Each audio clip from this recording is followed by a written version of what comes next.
Hello बच्चों, चलिए हमारा प्रश्न देखते हैं। हमारा प्रश्न है, निम्नलिखित को संक्षेप में समझाइए। Bio patent. तो अगर बायो पेटेंट की हम यहाँ पर बात करें तो सबसे पहले हम यहाँ पर देखते हैं इस प्रश्न की मुख्य अवधारणा को। तो इस प्रश्न की मुख्य अवधारणा के अंतर्गत हम यहाँ पर कर सकते हैं कि सामान्य रूप से यहाँ पर जो विभिन्न प्रकार के आविष्कार किए जाते हैं, उत्पाद निर्मित किए जाते हैं, तो वो उत्पाद जो होते हैं उनका यहाँ पर जो है पेटेंट किया जाता है। अगर पेटेंट की हम यहाँ पर बात करें तो ये एक यहाँ पर प्रक्रिया होती है जिस प्रक्रिया के अंतर्गत सामान्य रूप से किसी व्यक्ति विशिष्ट के द्वारा यहाँ पर जब कोई आविष्कार यहाँ पर किया जाता है, हम कह सकते हैं कि किसी व्यक्ति के द्वारा यहाँ पर जो है कोई आविष्कार किया गया है या फिर यहाँ पर उत्पाद का निर्माण किया गया है, तो ये जो उत्पाद है इस उत्पाद का इसे यहाँ पर जो है पेटेंट प्राप्त हो जाता है व्यक्ति को। और यहाँ पर इसे जो यहाँ पर पेटेंट प्राप्त हुआ है, इस पेटेंट का मुख्य कारण होता है कि जो अन्य व्यक्ति होते हैं वो यहाँ पर इसका उपयोग बिना निर्मित करने वाले व्यक्ति के निर्देश के बिना उसका उपयोग नहीं कर सकते। तो हम यहाँ पर कह सकते हैं कि अन्य व्यक्तियों को यहाँ पर सामान्य रूप से यह रोकता है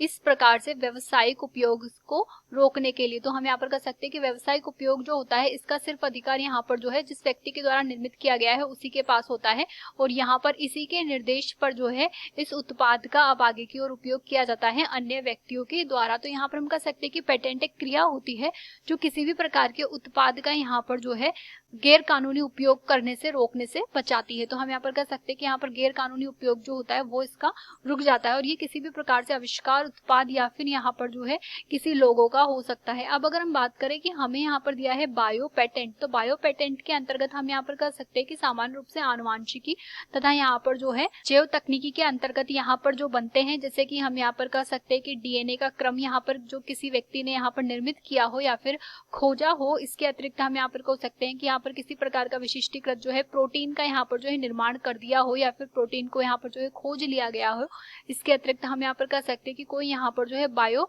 अनुसंधान यहाँ पर संपन्न कर लिया हो, तो कोई अनुसंधान या आविष्कार यहाँ पर कर लिया हो, तो इनके लिए जो यहाँ पर पेटेंट दिया जाता है किसी व्यक्ति विशिष्ट को यहाँ पर, ताकि उसका गैर कानूनी उपयोग रोका जा सके, वो बायो पेटेंट यहाँ पर कहलाता है। तो हम यहाँ पर कह सकते हैं कि बायो पेटेंट का जो मुख्य कार्य होता है ये यहाँ पर जो है किसी व्यक्ति यानी कि जिसके द्वारा यहाँ पर या किसी संस्था के द्वारा यहाँ पर जो निर्मित किया गया है उसे यहाँ पर पूर्ण रूप से अधिकार देता है अपने आविष्कार का। या फिर इसके अतिरिक्त हम यहाँ पर कह सकते हैं कि इसका जो मुख्य रूप से कार्य होता है वो यहाँ पर होता है कि गैर कानूनी जो उपयोग होता है वह रोकने में यहाँ पर जो है ये सहायता प्रदान करता है। तो गैर कानूनी उपयोगों को यहाँ पर जो है रोकता है, अनावश्यक उपयोगों को यहाँ पर रोकता है, और एक व्यक्ति को या फिर संस्था को अधिकार प्राप्त होता है अपने आविष्कारों का। आशा करते हैं आपको ये प्रश्न समझ आया होगा। धन्यवाद।